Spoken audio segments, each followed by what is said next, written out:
So next point from the statistical measure chapter is movements. First let's see the definition. तुम्हाला definition वगैरे येत नाही पण in general आपण definition बघूया, types of movements बघूया. Okay, so the movement is defined as the arithmetic mean of various powers of the deviation of items taken from their mean gives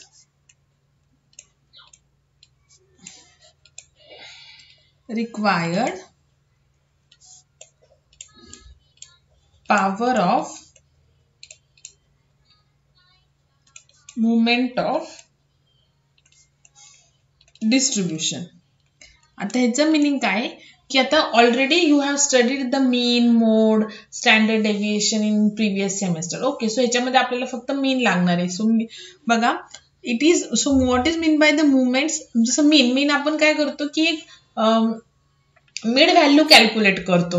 okay, आपल्याला जो given data दिलेला असतो त्याची mid value calculate करतो, that is mean. Okay, now movement means what, it is defined as the arithmetic mean of various powers of the deviation. आता आपण काय करणार की पॉवर्स डिस्ट्रीब्युशन काढणार आहे various powers of the items. Okay, means μ1, μ2, μ3 असं. Okay, आणि ते कसं काढणार आहे आपण, मीन जो डेटा आहे त्याचा मीन कॅल्क्युलेट करून आपण काय करणार आहे, जे आपल्याला फ्रिक्वेन्सी डिस्ट्रीब्युशन दिलेलं असे अकॉर्डिंग टू दॅट आपण काय करणार आहे, मुवमेंट्स काय करणार आहे, कॅल्क्युलेट करणार आहे. So movements is depend on the arithmetic mean. Okay, now mean आपण कॅल्क्युलेट करणार जे आपल्याला रिक्वायर्ड डेटा दिलेला आहे त्याच्यावरून, आणि त्या मीन वरून आपण काय करणार आहे, various powers of the distribution काय करणार आहे, कॅल्क्युलेट करणार आहे, various powers of the distribution, and that is called as a movement. Okay, now आता मीन टू टाइपचे असतात. एक असतं assume mean and another is actual mean. Okay, so the movement which is calculated using the actual mean is called as the central movements.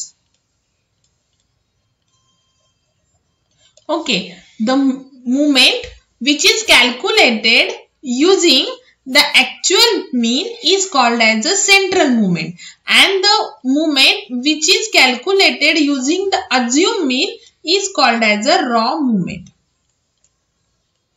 जेव्हा तुम्हाला just सांगतील की calculate the movement, तेव्हा तुम्ही कन्सिडर करायचं by default it is a central movement. Okay, so movements calculate करण्यासाठी तुम्ही जेव्हा ऍक्च्युअल मीन यूज करणार, at that time that movement is called as a central movement, and when you are using assumed mean to calculate the movements is called as a raw movements. Okay, so let's see the formulas for calculating the central movement and the raw movement. Okay, so first important आहे बघा, calculation of central movements.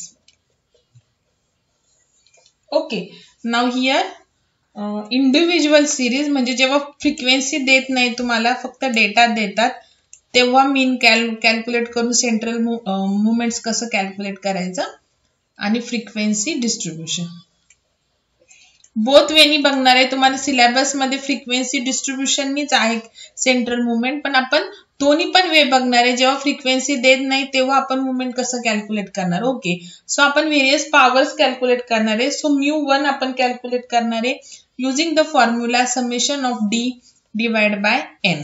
Okay, μ2 summation of d square divided by n, μ3 d cube divided by n, μ4 summation of d raised to 4 divided by n. आणि तुम्ही तर 0 पासून पण start करू शकता, 0, 1, 2, 3 दोन्ही पण चालतं. ओके, नाउ हाच फॉर्म्युला तुम्ही असं पण लिहू शकता बघा, summation of x minus x bar mean upon n. Okay, so तुम्हाला जर आठवत असेल तर लास्ट सेमला तुम्ही डी हाच फॉर्म्युला तुमचा असायचा, and where d is equal to काय असतं, x minus x bar. So तिथं फक्त हे टाकून द्यायचं आहे बघा, एक्स मायनस एक्स बारचा स्क्वेअर असं divide by n. Okay, so हा पण फॉर्म्युला लिहू शकता, हा पण लिहू शकता. Ultimately d means what, this. Okay, now जर तुम्हाला फ्रिक्वेन्सी दिलेली असेल तर सेंट्रल मुवमेंट्स कसं कॅल्क्युलेट करायचं बघा. μ1 कॅल्क्युलेट करणार, समेशन ऑफ फ्रिक्वेन्सी जी दिलेली आहे f d divide by n. Okay, फक्त जर जेव्हा तुम्हाला फ्रिक्वेन्सी दिलेली असते तेव्हा हा जो एन असतो ना, हा एन आपण ऑर लिहायची गरज नाही, तर हा जो एन आहे ना, तर तो नंबर ऑफ डेटा नसतो, तो असतो summation of F I. Okay, weight a minute. So जर तुम्हाला आपण दोन्ही याचे प्रॉब्लेम बघणार आहे तेव्हा तुम्हाला कळेलच, summation of F d divide by summation of F I. Okay, now here summation of F D square divide by summation of fi. Okay, mu3 summation of fd cube divided by summation of fi, and mu4 summation of fd raised to 4 divided by fi, summation of fi. Okay, this is a formula and where d is equal to x minus x bar. So हाच formula तुम्ही कसं लिहू शकता, x minus x bar divided by summation of fi. Here summation of f into x minus x bar चा square divide by summation of F I असं तुम्ही लिहू शकता, किंवा हा शॉर्ट मध्ये लिहिला तरी चालेल, डी लिहून आणि मग लास्टला लिहायचं where d is equal to x minus x bar. So these are the formulas to calculate the central movements. Okay, now next, calculation of raw movements. Okay, now इथे आपण अजून मीन कन्सिडर करणार आहे. सो इथे सुद्धा जर तुम्हाला फ्रिक्वेन्सी दिलेली नसेल तर इंडिव्हिज्युअल सिरीज, किंवा जर फ्रिक्वेन्सी दिलेली असेल तर.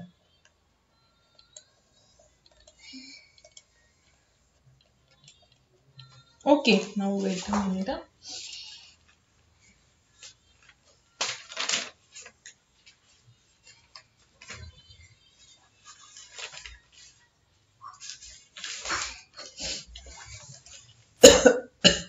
Now here raw movements चा फॉर्म्युला. फर्स्ट फॉर्म्युला फक्त आपण μ1 च्या ऐवजी μ1 डॅश लिहिणार. जेव्हा आपण सेंट्रल मुवमेंट करतो तेव्हा μ1 μ2 μ3 μ4, आणि जेव्हा रॉ मुवमेंट करतो तेव्हा μ1 डॅश μ1 μ2 डॅश असं. ओके, सो हियर फक्त dx यूज करायचं d च्या ऐवजी. ओके, आणि dx काय असतो इथे ते राईट डाऊन करून देते तुम्हाला. μ2 डॅश डी स्क्वेअर एक्स, जी व्हॅल्यू आलेली असेल त्याचा स्क्वेअर करायचा. μ3 dash summation of D cube X upon N, आणि 4 तुम्हाला फ्रिक्वेन्सी डिस्ट्रीब्युशनच आहे बघा, इंडिव्हिज्युअल सिरीजचं नाहीये, बट आपण एक एक्झाम्पल घेणार आहे. ओके, आणि फ्रिक्वेन्सी डिस्ट्रीब्युशन दिलेला असेल तर फॉर्म्युला सेम तसाच आहे, एफ डी च्या ऐवजी एफ डी एक्स, आणि इथे समेशन ऑफ एफ आय लिहिणार आपण. ओके, बिकॉज फ्रिक्वेन्सी डिस्ट्रीब्युशन दिलेले, F D square X summation of F I, F D cube X summation of F I, आणि F D raise to 4x, म्हणजे जी dx ची value असेल त्याचा 4th power करायची upon summation of fy, आणि where dx is equal to x minus a, where a is असतं assume mean. Okay, आणि central movement मध्ये d काय होतं, x minus x bar, where x bar असतो आपला ऍक्च्युअल मीन. तर तुम्हाला सांगितलं मुवमेंट्स 2 टाइपचे असतात. जेव्हा तुम्ही ऍक्च्युअल मीन कन्सिडर करून जेव्हा तुम्ही मुवमेंट फाइंड आउट करता दॅट आर सेंट्रल मुवमेंट, आणि अज्युम मीन कन्सिडर करून जेव्हा फाइंड आउट करता that are the raw movement. So here dx ची व्हॅल्यू काय, x मायनस a. ओके, आलं लक्षात. हे झालं तुमचं कॅल्क्युलेशन ऑफ अ रॉ मुवमेंटचे फॉर्म्युले. त्याच्यानंतर देर इज तुम्हाला एक पॉइंट येतो जिथे तुम्हाला रॉ मुवमेंट्स कॅल्क्युलेट करावे लागतात आणि त्याच्यावरून तुम्हाला central movement to raw movement नाहीये, तर raw movement to central movement येतो. Okay, so conversion of another some formula is important. Conversion of raw movements into central movements. Okay, so mu1 is equal to mu1 dash minus mu1 dash. So mu1 काय 0. mu1 म्हणजेच काय तुमचं central मुवमेंटची first power. Then mu2 is equal to mu2 dash minus mu1 dash चा square. जेव्हा dash आहे तेव्हा ते रॉ मुवमेंट आहे. सो आपण रॉ मुवमेंट वरून सेंट्रल मुवमेंट फाइंड आउट करतोय. Then mu3 is equal to mu3 फॉर्म्युले तुम्हाला लक्षात ठेवावेच लागतील. mu3 dash minus 3 into mu2 dash into mu1 dash plus 2 into mu1 dash चा क्यूब. ओके, आणि last mu4.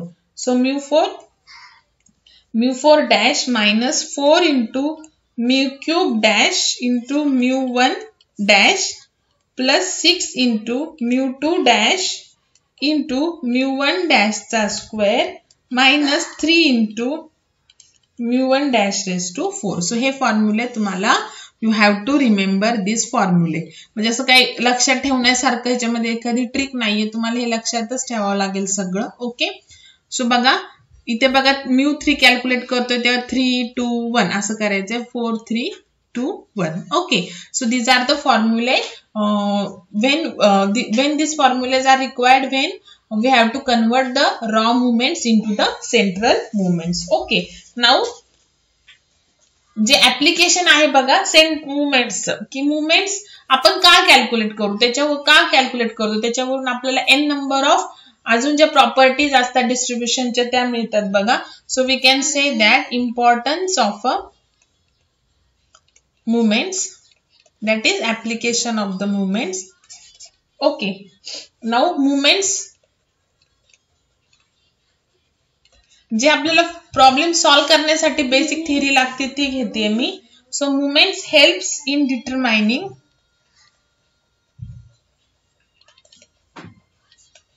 various measures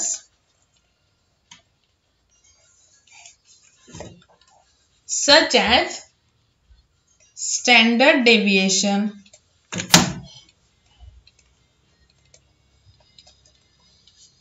variance,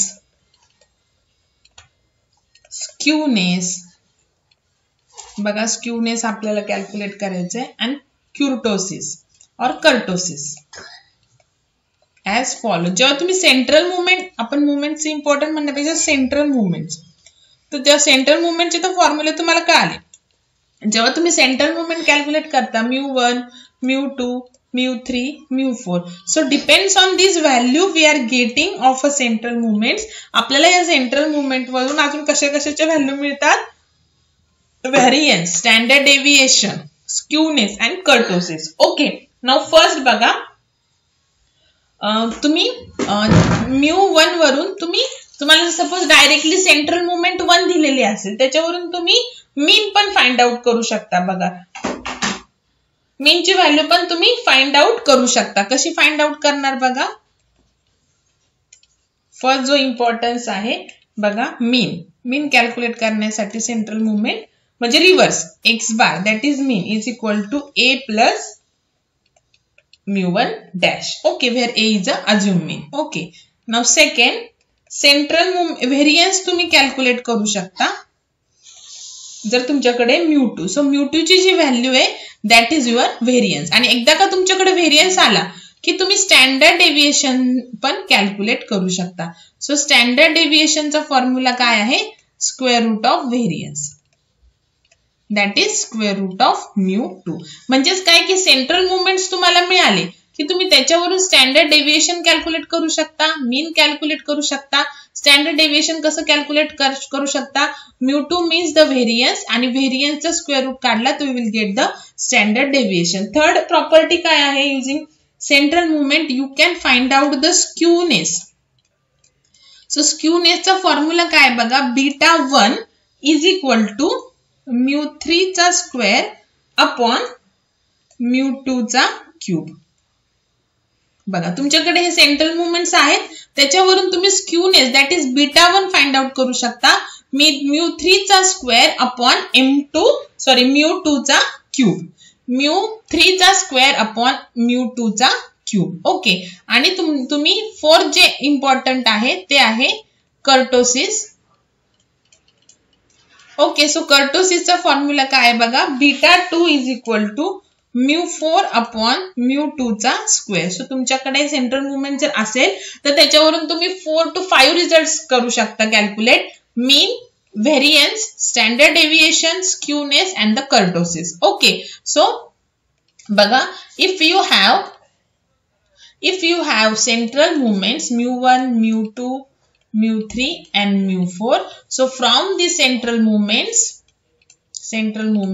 you can find out the mean, that is x bar is equal to a plus μ1. Okay. Now you can calculate the variance also. Variance means जो μ2 असेल that is your variance, and if you get the variance, once you get the variance, you can calculate the standard deviation as square root of variance, that is square root of μ2. Okay. Now the next you can find out the skewness, that is β1 is equal to μ3 square upon μ2 cube, and the last is you can find out the kurtosis, that is the b2 is equal to μ4 upon μ2 चा square.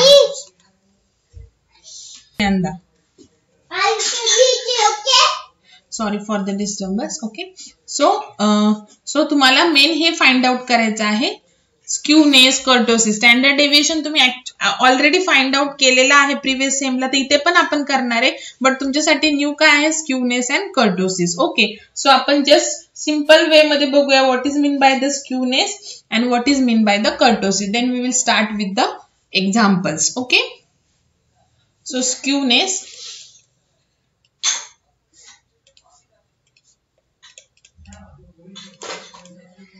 skewness means what? It refers to the lack of symmetry. Excuse me. Lack of symmetry. Okay. Now for example बघा, suppose जे distribution आहे frequency distribution. आता जर मी याच्या सेंट्रलला जर अशी line calculate, suppose ह्या टाइप मध्ये फ्रिक्वेन्सी डिस्ट्रीब्यूशन आलेला आहे, इथे फ्रिक्वेन्सी असेल. ओके. नाउ आता जर मी बरोबर सेंटरला जर लाईन ड्रॉ केली तर हे जी सिमेट्री आहे ही दोन्ही साइडला इक्वल आहे असं. ओके. सो तेव्हा β1 ची व्हॅल्यू काय असते, 0 असते. And that type of skewness is called, और that type of distribution is called as a symmetrical, और you can say it as a normal distribution. So skewness means what? Lack of symmetry. पण आता इथे symmetry कशी आहे, दोन्ही साइडला same आहे, so it is called as a symmetrical distribution. Now suppose आता जर मी सेंटरला लाईन काढली, ओके, सो मला काय मिळणार, β1 ची म्हणजे इकडे फ्रिक्वेन्सी डिस्ट्रीब्यूशन जे ह्या साइडला आहे ते थोडंसं जास्त आहे आणि इकडे जे आहे ते कमी आहे. ओके. इकडे जास्त आहे. ओके. सो त्यावेळेस β1 ची व्हॅल्यू मला मिळणार greater than 0. Then I can say that the skewness, that is the symmetry of the distribution, is positively skewed distribution. So त्या केस मध्ये β1 ची जी व्हॅल्यू आपण कॅल्क्युलेट करणार आहे μ3 चा स्क्वेअर अपॉन μ2 चा क्यूब त्यानी, तर ते व्हॅल्यू आपल्याला ग्रेटर मिळणार आहे जेव्हा तुमचं डिस्ट्रीब्यूशन या टाइपचं असेल. आणि जे नंतर डिस्ट्रीब्यूशन सपोज या टाइपचं आहे, म्हणजे राईट हँड साइडला जर सेंटरला लाईन काढली तर तुम्हाला लेस डिस्ट्रीब्यूशन मिळतं आणि लेफ्ट हँड साइडला जास्त मिळतं. या केसमध्ये β1 लेस दॅन 0 येणार. सो त्या केसमध्ये डिस्ट्रीब्यूशन असणार negatively skewed distribution. Okay, now next आहे, जास्त डीप मध्ये ह्याची थेअरीची गरज नाहीये बघा. नेक्स्ट आहे kurtosis. So kurtosis, it is the degree of thickness of a distribution. Degree of a thickness of a distribution usually taken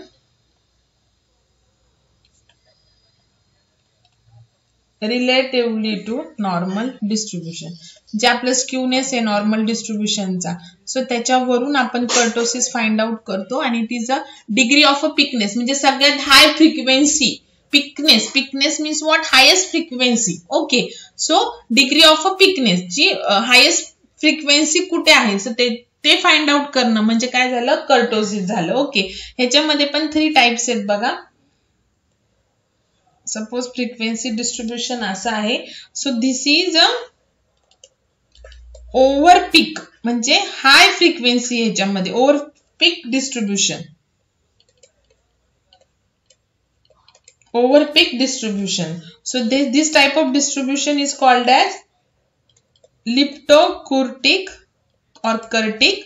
लिप्टोकर्टिक distribution. Okay, leptokurtic distribution. So ह्या case मध्ये आपल्याला β2 ची व्हॅल्यू ग्रेटर दॅन 3 मिळणार. β2 means kurtosis. β2 आपण कसं calculate करतो? μ4 upon μ2 चा square. Okay, so जेव्हा आपल्याला β2 ची व्हॅल्यू ग्रेटर दॅन 3 मिळेल, at that time the distribution is over peak, highest distribution आहे फ्रिक्वेन्सीचं. ओके, नाउ जेव्हा आपल्याला डिस्ट्रीब्युशनची व्हॅल्यू नायदर टू पीक म्हणजे एकदम हाय नाही मिळणार, नॉर टू फ्लॅट आणि एकदम फ्लॅट पण नाही मिळणार. So this type of distribution is called as mesokurtic distribution.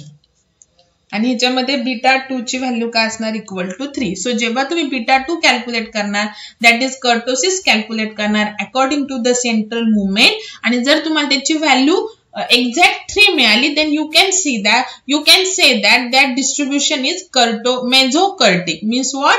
The frequency distribution is neither too peak neither too flat. Okay, आणि एकदम जर फ्लॅट असेल distribution, if the distribution is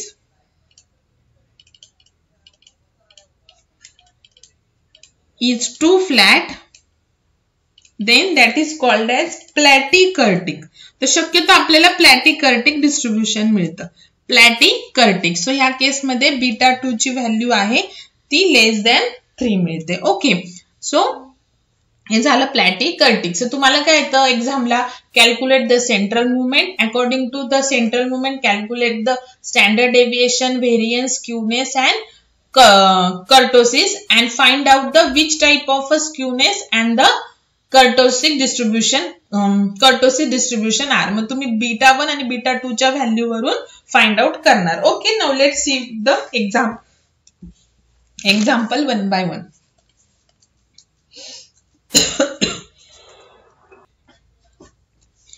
so let's see the first example. Find, calculator जवळ ठेवा. Find the, lecture start असताना पण ठेवा first, because मी बरेचसे कॅल्क्युलेटर वरून करून मग डायरेक्टली लिहिणार आहे. Find the first 4 movements for the set of numbers 2, 4, 6, 8. Also calculate β1 and β2. β1 means what? Skewness. And β2 means what? Kurtosis. Okay, so let's, so आपल्याला मुवमेंट्स फाइंड आउट करायचं, फक्त मुवमेंट्स दिलेले आहे. ओके, सो आता आपण by default central movements calculate करणार. Okay, जेव्हा तुम्हाला अज्युम मीन दिलेला असेल की दिस व्हॅल्यू साठीचा मीन सपोज 7 आहे, 3 आहे, 5 आहे, जेव्हा अज्युम मीन तुम्हाला दिलेला असेल एक्झाम्पल मध्ये, तेव्हा तुम्ही रॉ मुवमेंट कॅल्क्युलेट करणार. आता इथे तुम्हाला फक्त डेटा दिलेला आहे, मीन दिलेलं नाहीये. सो तुम्ही ते डायरेक्टली सेंटर मुवमेंट कॅल्क्युलेट करणार. त्याच्यानंतर इथे तुम्हाला फ्रिक्वेन्सी दिलेली नाही, ओनली डेटा दिलेला आहे. सो आपण इंडिव्हिज्युअल सिरीजचा जो फॉर्म्युला आहे त्यांनी आपण कॅल्क्युलेट करणार आहे. ओके, सो पहिल्यांदा आपल्याला सेंटर मुवमेंट्स कॅल्क्युलेट करायचं असेल तर आपल्याला काय लागतं, मीन कॅल्क्युलेट करावं लागतं. सो आपण मीन पहिले कॅल्क्युलेट करणार. Mean is equal to summation of x upon N. So X means what, this two, किंवा आपण इथे चार्ट काढूया. एक्स, तर एक्स काय दिलेला आहे तुम्हाला, 2, 4, 6, 8. ह्याची जर सम केली टोटल तर काय झाली, 6, 6 + 6 12, 12 + 8 20. Okay, so 20. आणि टोटल किती आहे त्याच्यामध्ये आयटम्स, 4. फ्रिक्वेन्सी डिस्ट्रीब्युशन दिलेलं नसेल, नुसतं डेटा, तर किती नंबर ऑफ डेटा आहे, that will be your n. So mean काय आला 5, दॅट इज एक्स बारची व्हॅल्यू काय आली, 5 आली. आता आपल्या सेंटर मुवमेंटचे मी फॉर्म्युले राईट डाऊन करून देते. 4 m2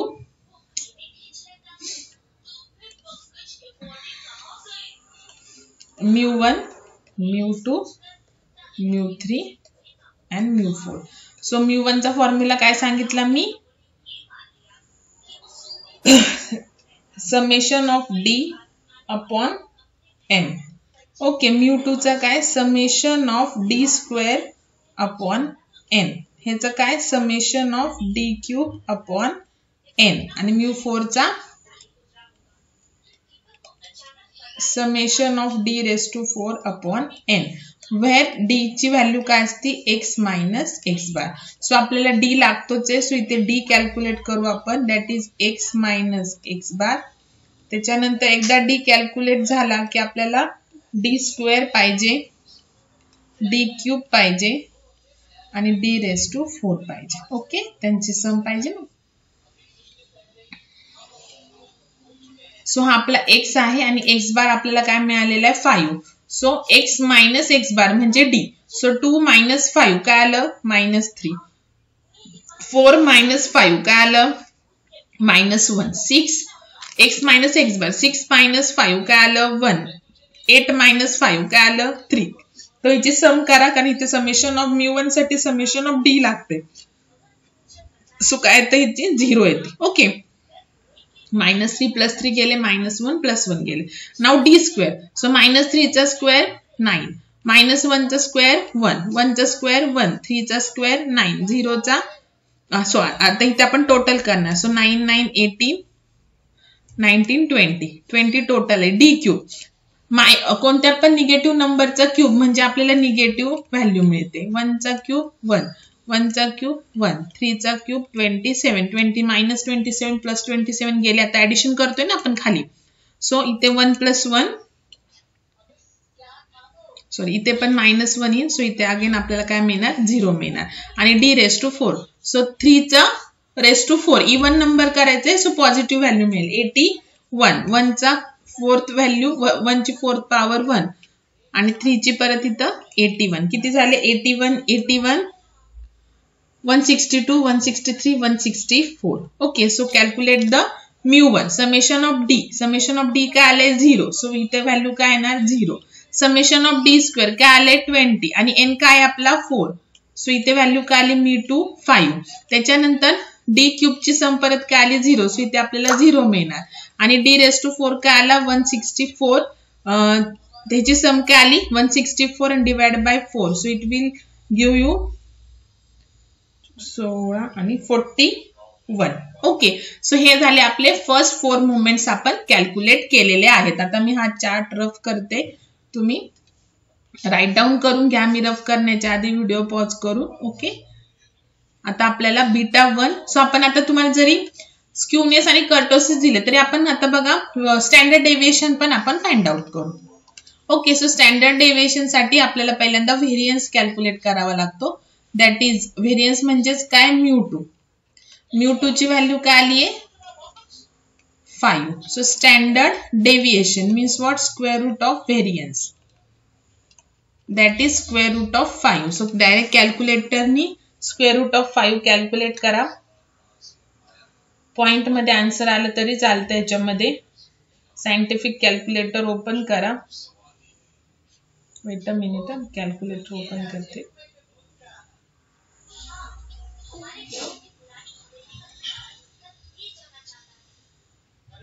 Square root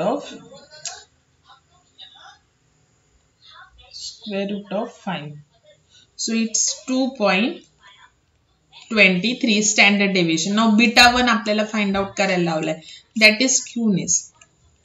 So skewness चा फॉर्म्युला काय आहे बघा, mu3 चा स्क्वेअर अपॉन mu2 चा क्यूब. ओके, सो mu3 काय आले 0, सो आपल्याला इथे 0च मिळेल व्हॅल्यू. आणि बीटा 2 दॅट इज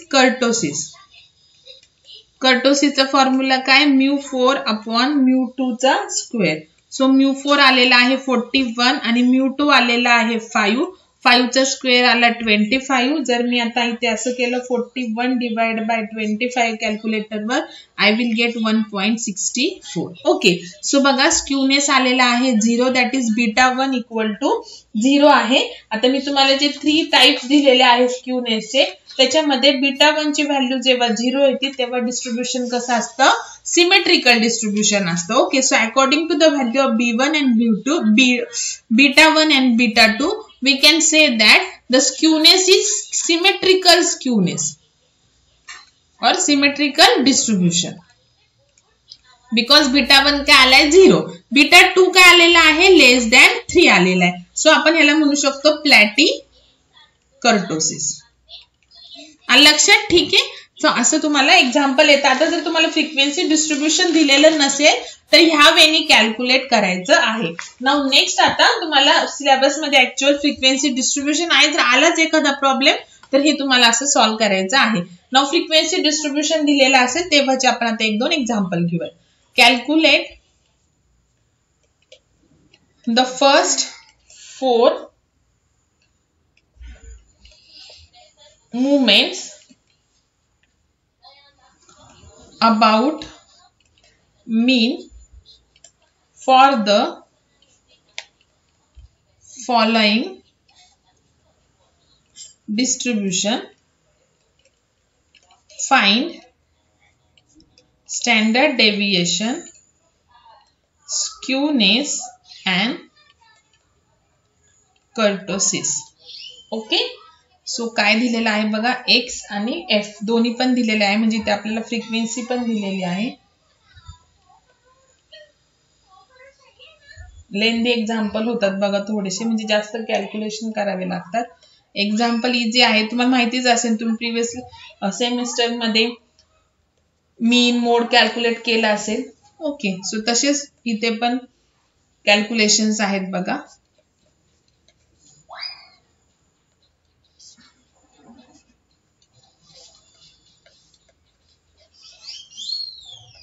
सो वरती डेटा आहे, नंबर ऑफ आयटम्स, आणि खालचा जो रो आहे तो आहे फ्रिक्वेन्सीचा.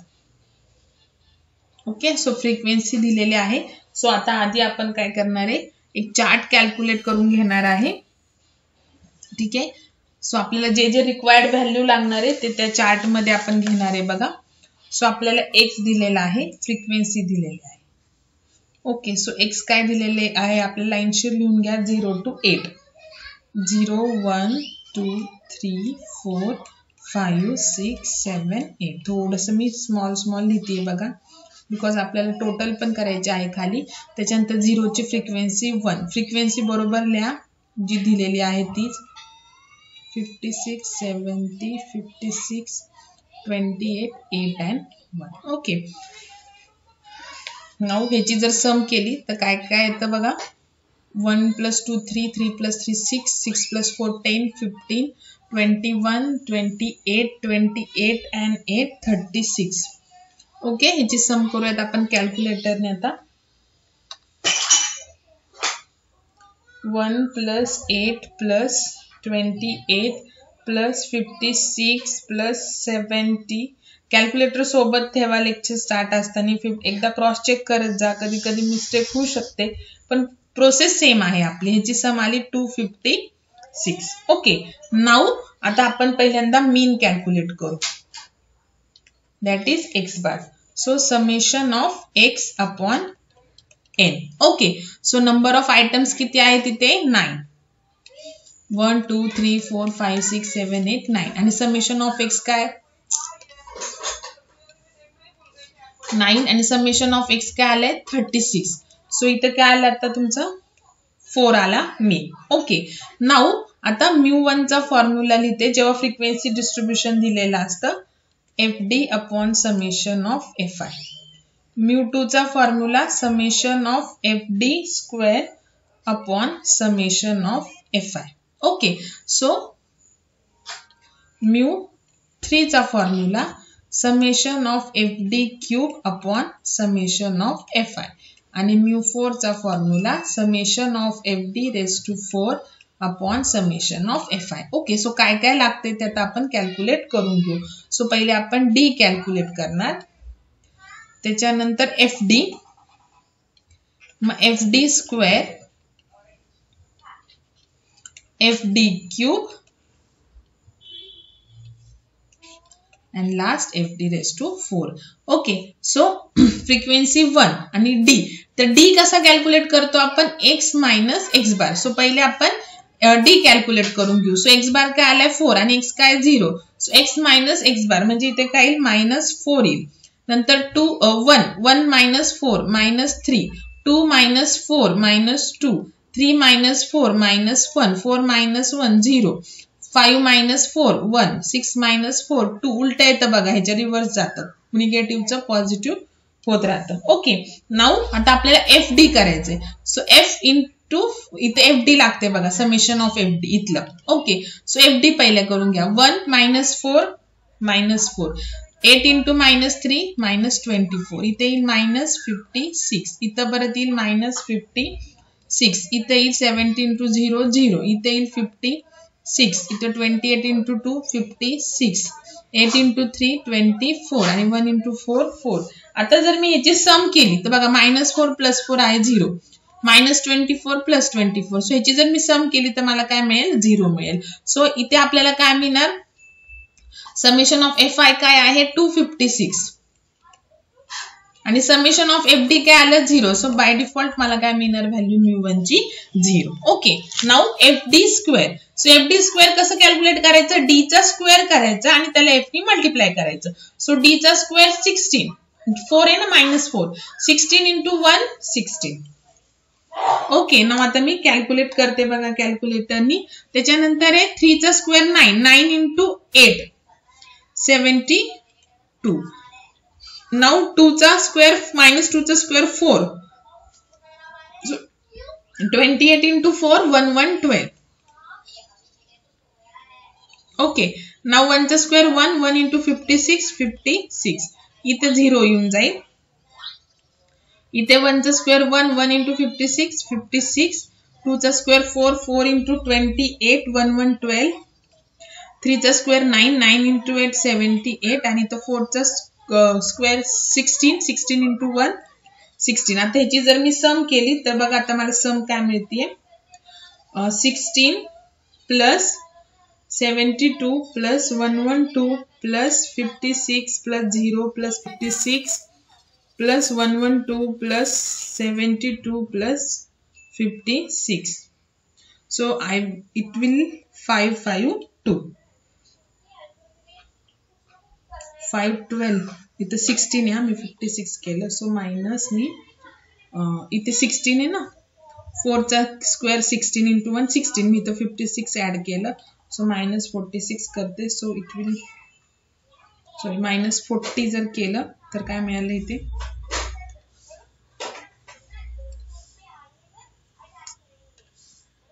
परत एकदा ऍडिशन करते मी.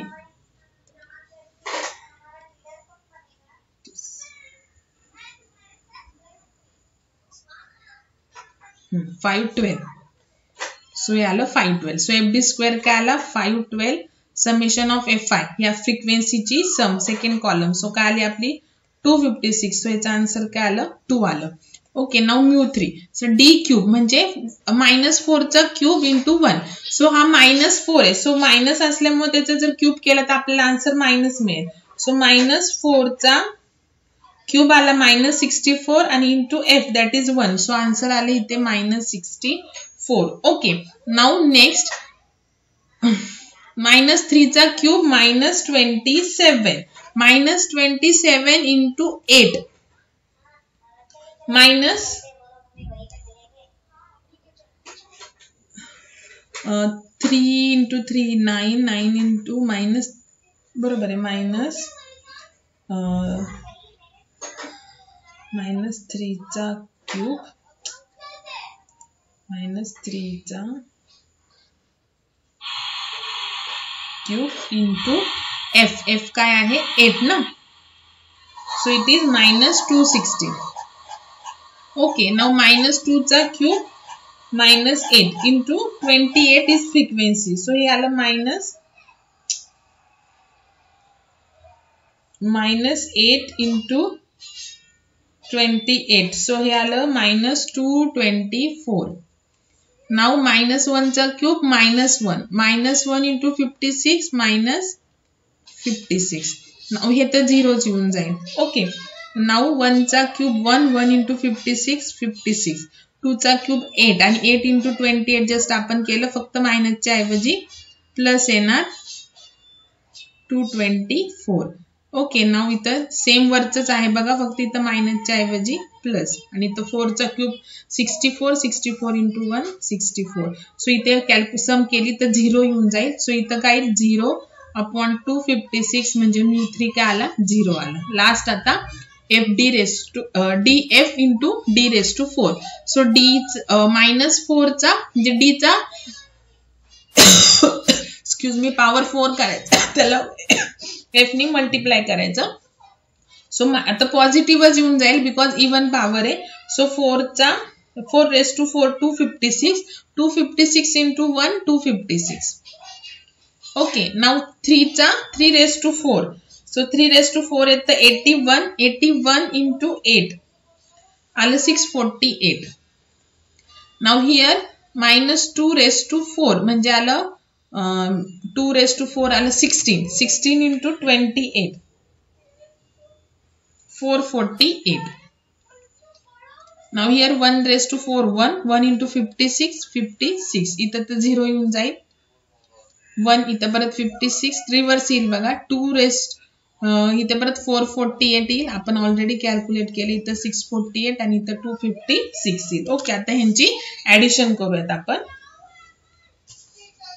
So 256 plus 648 plus 448 plus 56 plus 0 plus 56 448 plus 648 plus 256. So answer आले 2816. So μ4 का आला 2816 divide by 256. So μ4 का येईल divide by जर मी 256 केलं तर आन्सर येतं μ4 चं 11. काय येतं 11 येतं. सो आपला μ1 काय आला 0, μ2 काय आला 2, μ3 पण आला 0 आणि μ4 काय आला 11. ओके, सो त्याच्यावरून आपण आता व्हेरियन्स म्हणजे स्टँडर्ड डेव्हिएशन काय आहे स्क्वेअर रूट ऑफ μ2. ओके, म्हणजेच variance. So square root of 2. Square root of 2 काय असतं बघा, square root of 2 it is 1.40. So standard deviation आलं 1.41. Okay, now β1 that is a skewness. So skewness काय असतं तुमचं μ3 चा स्क्वेअर अपॉन μ2 चा क्यूब. सो μ3 चा स्क्वेअर काय आलाय म्हणजे इथं 0 आहे ना. सो आन्सर स्क्यूनेस काय येईल 0. सो 0 आल्यामुळे β1 तुमची काय झाली सिमेट्रिकल डिस्ट्रीब्युशन झालं. ओके, आणि लास्ट कर्टोसिस म्हणजेच β2 दॅट इज कर्टोसिस. β1 म्हणजे स्क्यूनेस. सो त्याची व्हॅल्यू काय μ4 अपॉन μ2 चा स्क्वेअर. सो μ4 काय आला 11, μ2 चा स्क्वेअर म्हणजे 2 चा स्क्वेअर 4, आपला μ2 2 आलाय ना. सो 2 चा square 4. So 11 divide by 4 answer आलं 2.75. So here β2 is less than 3. So it is platy kurtosis distribution. Okay, simple आहे बघा, काहीच अवघड नाही. Okay, now next example. जेवढे टाईपचे एक्झाम्पल येतात तुम्हाला ते सगळे घेतीये बघा त्या टाईपचे. Now calculate the first 4 movements of the distribution about N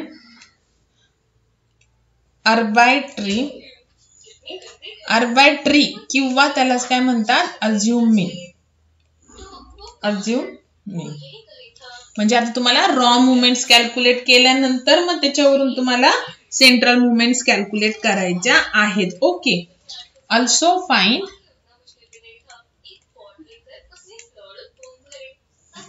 movements about mean. बघा, नुसतं मुवमेंट्स आलं ना तर बाय डिफॉल्ट कन्सिडर करायचं की that is a central movement. पण आता तुम्हाला assume mean, according to the assume mean तुम्हाला 4 मुवमेंट्स कॅल्क्युलेट करायला लावल्यात. मग तुम्ही रॉ मुवमेंट्स कॅल्क्युलेट करणार आणि रॉ मुवमेंट्स वरून तुम्हाला मी फॉर्म्युले दिलेले आहेत relation between the raw movements and the central movement. Raw movement वरून तुम्ही काय करणार, सेंट्रल मुवमेंट्स फाइंड आउट करणार. ओके. सो आता डेटा काय आहे बघा,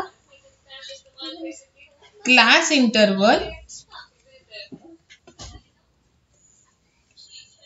interval and the frequency.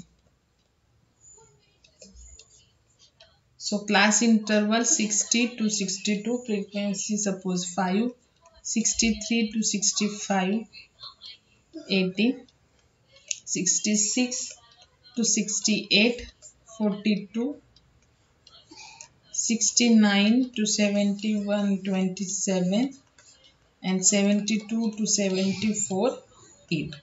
Okay. So पहिले आपण मीन कॅल्क्युलेट करून घेऊ. त्याच्यात आता आपण चार्ट काढूया. आता तुम्हाला काय दिलेलं आहे, एक्स क्लास इंटरवल दिलेली आहे, त्याच्यावरून तुम्ही एक्स फाइंड आउट करणार म्हणजे मिड व्हॅल्यू घेणार. एकदा परत रिवाइज करा प्रिव्हियस सेमेस्टरचं, पण काय तशी गरज नाहीये. या प्रॉब्लेम वरून तुम्हाला कळेलच. क्लास इंटरवल बघा, पहिलं एक्झाम्पल काय दिलं की फ्रिक्वेन्सी नसेल दिलं, दुसरं काय दिलं फ्रिक्वेन्सी दिलंय पण डेटा सिंगल दिलेला आहे. आता इथे क्लास इंटरवल मध्ये डेटा दिला तेव्हा आपल्याला एक सेपरेट फाइंड आउट करावा लागतो. त्याच्यानंतर आपल्याला डीएक्स लागतं, नंतर एफ डीएक्स सेम मगासारखं एफ डी ना, त्याच्याऐवजी फक्त डीएक्स बिकॉज आपल्याला अज्युम मीन थ्रू सांगितलेलं आहे. सो आपल्याला पहिल्यांदा रॉ मुवमेंट्स फाइंड आउट करायचे. सो रॉ मुवमेंटचा फॉर्म्युला, नंतर डी स्क्वेअर एक्स, नंतर एफ डी क्यूब एक्स आणि नंतर F. Okay. So class interval काय काय दिलेलं आहे तुम्हाला, 60 to 62, 63 to 65, 66 to 68, 69 to 71, 72 to 74. Okay. Now x काय, हे दोघांचा मिड घ्यायचा. सो 60 प्लस 62 जर केलं त्याला जर डिवाइड 2 ने केलं सो आन्सर आपलं येईल 61. मिड घ्यायचा. आता इथं बघा तुम्हाला कळतच आहे की मिड काय येईल ते. सो ह्याचा येईल 64, ह्याचा येईल 67, lower limit plus upper limit divide by 2 असं कॅल्क्युलेट करायचं. म्हणजे 69 प्लस 71 डिवाइड बाय 2, ह्याचा येईल 70 आणि ह्याचा येईल 73. सो समेशन ऑफ एक्स करायचं आता इथे, बिकॉज मीन कॅल्क्युलेट करायला आपल्याला समेशन ऑफ एक्स लागतं. So let's use the calculator. 61 plus 64 plus 67 plus 70 plus 73. So it is 335. आणि त्याचं रिस्पेक्टिव्ह फ्रिक्वेन्सी राईट डाऊन करून घ्या. 5, 18, 42, 27 and 8. सो त्याची सम करूयात आता calculate. 5 plus 18 plus 42 plus 27 plus 8. So it is 100. Okay, so पहिले आपण मीन कॅल्क्युलेट करूयात. x bar is equal to summation of x divided by n. So summation of x काय आलेलं आहे 335 आणि n किती आहे आपला 1 2 3 4 5. 335 आलं आणि n 5. सो याचा आन्सर आले 67. ओके. सो आता आपण फक्त इथे रॉ अज्युम मीन आपल्याला कॅल्क्युलेट करायचंय. सो मी इथे एक्सच्या ऐवजी लिहिते ए अज्युम मीन. सो ए ची व्हॅल्यू काय आली 67 आली. ओके. नाउ तुम्हाला मी फॉर्म्युला लिहिताना डीएक्स ची व्हॅल्यू सांगितलेली एक्स मायनस ए, बिकॉज आपण रॉ मुवमेंट्स अज्युम मीन नी करतोय. सो एक्स मायनस ए. ओके. सो आता आपण इथे डीएक्स ची व्हॅल्यू कॅल्क्युलेट करून घेऊ. सो का कॅल्क्युलेट करायची डीएक्स ची व्हॅल्यू, बिकॉज आता इथे आपल्याला μ1 डॅश μ2 डॅश आणि μ3 डॅश रॉ मुवमेंट्स μ4 डॅश करतो त्याच्यासाठी आपल्याला dx लागतो. सो पहिल्यांदा मी फॉर्म्युला लिहून घेते म्हणजे तुमच्या लक्षात येईल. Summation of F dx divide by summation of fi. Okay, now μ2 dash summation of F D square X divide by summation of fi. d cube x f d cube x divide by summation of fi. Okay, आणि इथे μ4 dash summation of F D raise to 4x divide by summation of fi. Okay, now F पहिल्यांदा dx calculate करू. x minus A, जसं तिथं d calculate करतो ना x minus x बार, तसं इथं x मायनस ए असेल फक्त. ओके, सो x काय आपला 61 आणि हे काय आलं 67 म्हणजे इथं काय आलं -6. Okay, now 64 minus 67 minus 3. 67 minus 67 0 because a आपला 67 आलाय. 70 minus 67 3 आणि 73 minus 67 ऑब्वियसली आलं 6. तर हे बघा रिव्हर्सच येतं. ठीक, ह्याची काय सम आपल्याला लागत नाही. Now F dx f into dx that is तर आलं -30 minus 24 0. इथे बघा किती आलं 81 येते आणि इथं 48 येते. सो आता ह्याची सम आपल्याला इथे लागते μ1 साठी. सो आता आपण त्याची सम करूया. -30 minus 24 plus 81 plus 48. सो ती आली 75. इथं काहीतरी चुकतंय, इथं मिनिट. मायनस इथं 18 आहे, सॉरी मी इथं 8 घेतलंय. सो 18 इंटू -18 इंटू 3 -54 येते इथं. ओके, सो आता -30 minus 54 plus 81 plus 48. So it is 45. Okay, आणि समेशन ऑफ fi काय 100. सो इथे आलं 45 डिवाइड बाय 100. सो आन्सर काय आलं इथे 0.45 that is μ1. Okay, now μ2 dash. So F D square X म्हणजेच काय की ह्या dx चा स्क्वेअर करायचा आणि त्याला f ने मल्टिप्लाय करायचं. सो -6 चा स्क्वेअर 36 इंटू 5 इट इज 180. आता इथे पॉझिटिव्हच येणार जरी व्हॅल्यू मायनस असेल तरी बिकॉज पॉवर 2 आहे. नाउ -3 चा स्क्वेअर 9 इंटू 18 इट इज 162. इथे तर 0 येऊन जाईल. नाउ 3 चा स्क्वेअर 9. Okay, 9 into 27 243. नंतर 6 चा स्क्वेअर 36 इंटू डी स्क्वेअर एक्स ना. So 36 into 8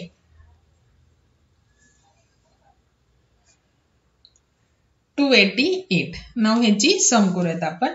288 plus 243 plus 162 plus 180. So it is 873.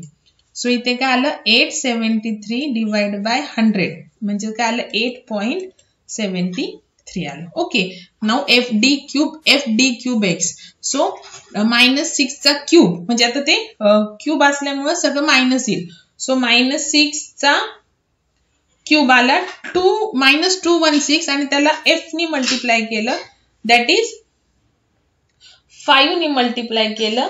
So आलं -1080. नाउ हियर -3 चा क्यूब -27 इंटू 18 -486 इथे येईल 0. नाउ 3 चा cube 27 into 27 into 27 it is 729. Okay, now 6 चा क्यूब 216 into 8 1728. now ह्याची सम करू. so -1080 minus 486 plus 729 plus 1728. So it is 891. So काय आले इथं 891 आणि summation of fi that is 100. So answer आले 891 ना, 891. सो आन्सर आलं 8.91. ओके, नाव इथे मी वरती रफ करते म्हणजे आपल्याला लिहिता येईल μ4 ची व्हॅल्यू.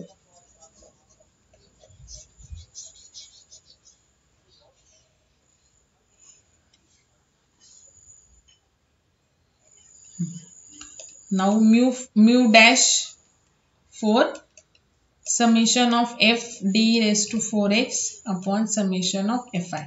सो इथे करूयात आता dx raised to 4 म्हणजे -6 raised to 4. आता इथे काय येऊन जाईल 4 आहे पॉवर इवन आहे म्हणजे प्लस येऊन जाईल. सो 6 raised to 4 1296 आणि इंटू f करायचं. f काय 5. सो हे आलं 6480. ओके, नाउ नेक्स्ट आता -3 raised to 4 म्हणजे 3 raised to 4 81 into 80 1458. इथे 0 येईल. Okay, now 3 raised to 4 just आपण बघितलं 81 into f that is 27 2187.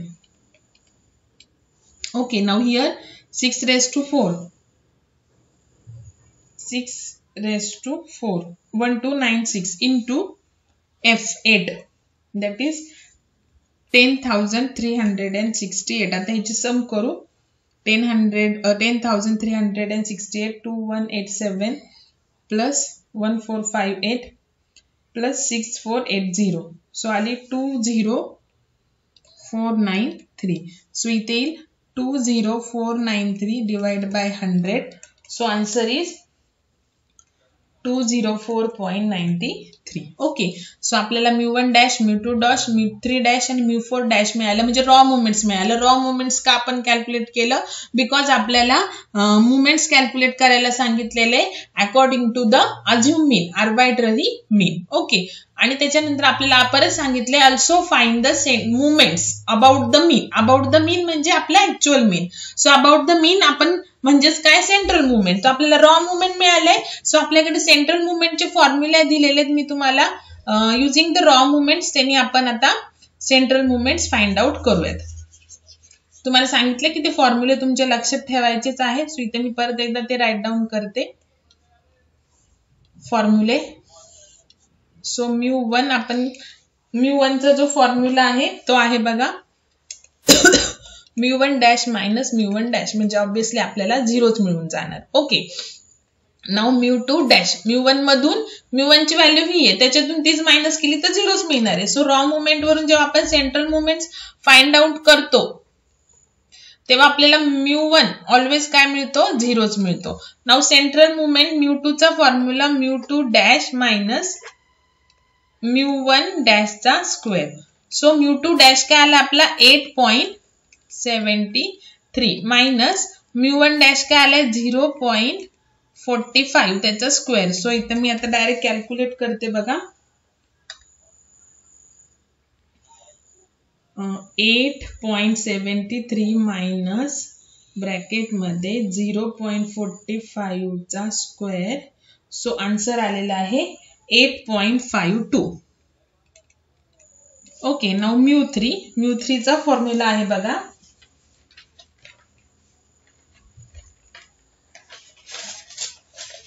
μ3 चा फॉर्म्युला आहे μ3 dash minus 3 into μ2 dash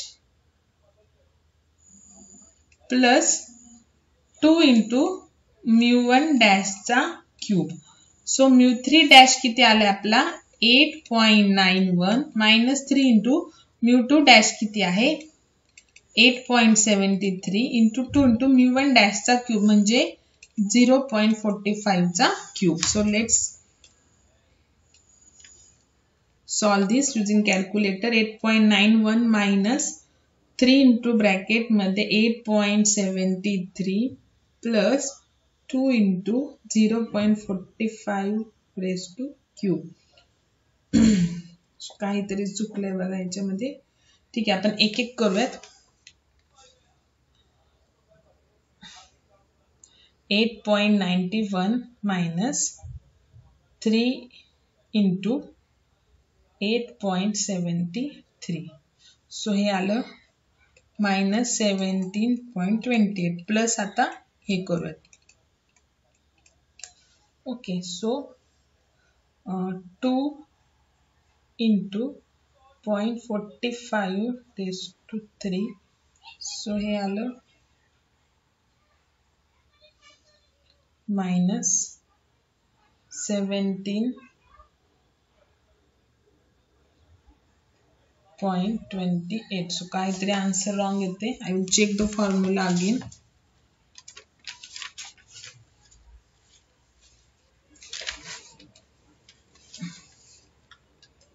mu3 dash. Okay formula आपला थोडासा रॉंग झालाय बघा.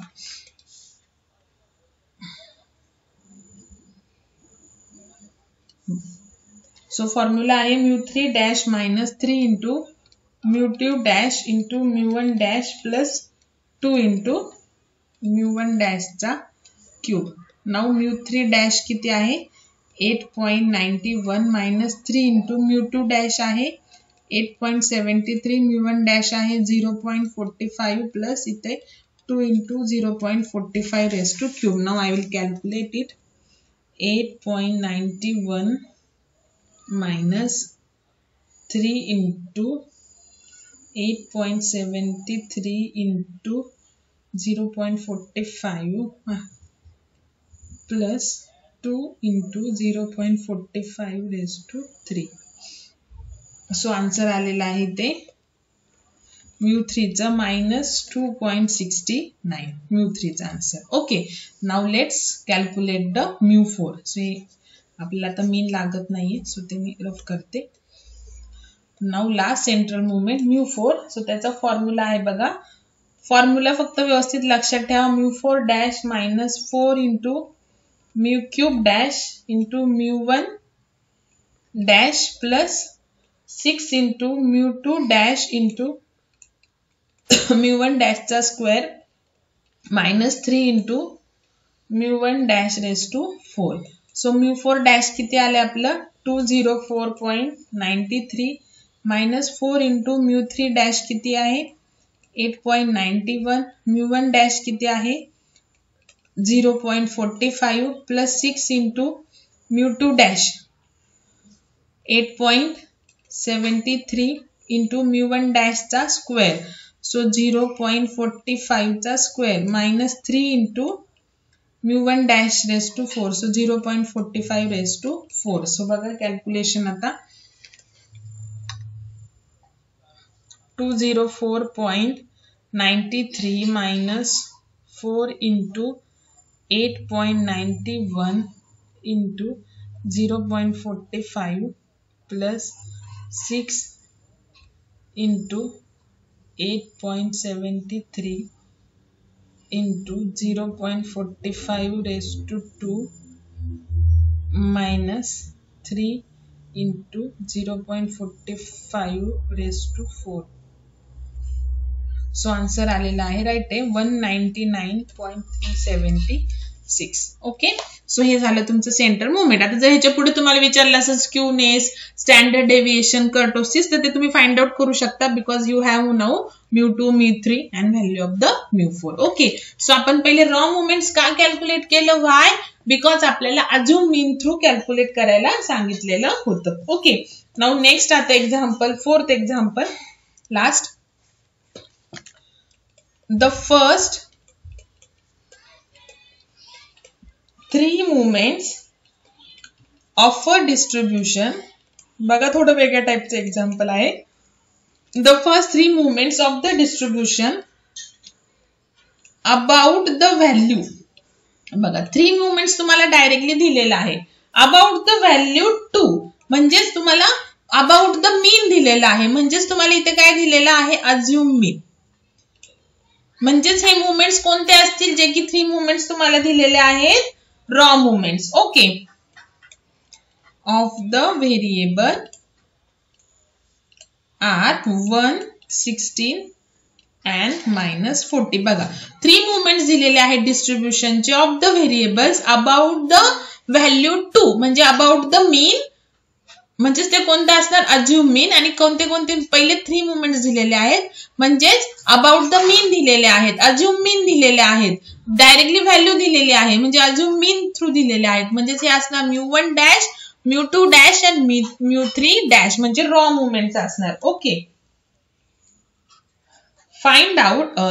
ओके, हे 3 मुवमेंट्स ऑफ द डिस्ट्रीब्युशन दिलेले आहेत about the assume mean 1, 16 and -14. अजून काय दिलेलं आहे, शो दॅट हे दिलेलं आहे, तर show that mean is equal to 3, variance is equal to 15 and μ3 म्हणजे सेंट्रल मुवमेंट 3.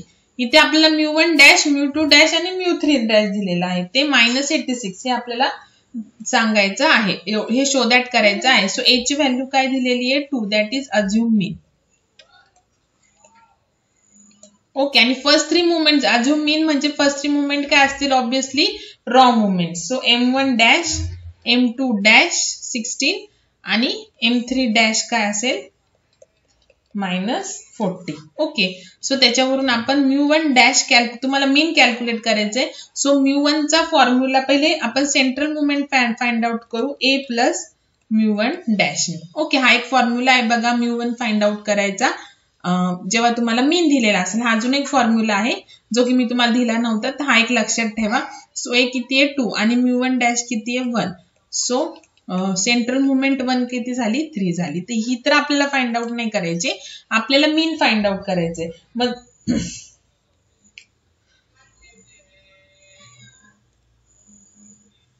एक मिनिट, इथं μ1 ची नाही मीनचीच व्हॅल्यू आहे ही x बार.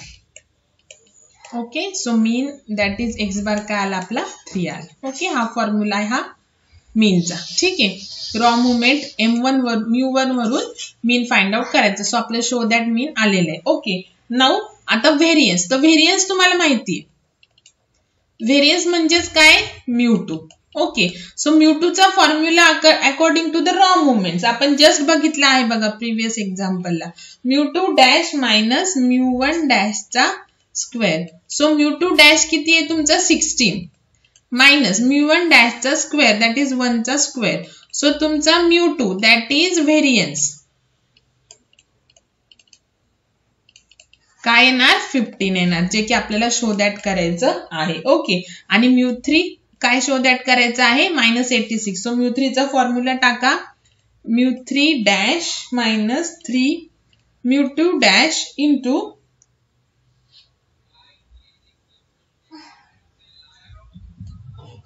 μ1 डॅश प्लस 2 इंटू μ1 डॅशचा क्यूब.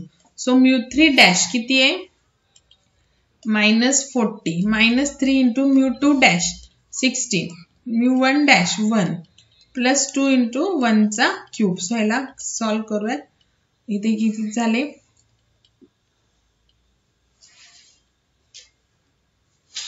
-48 आणि हे झाले +2.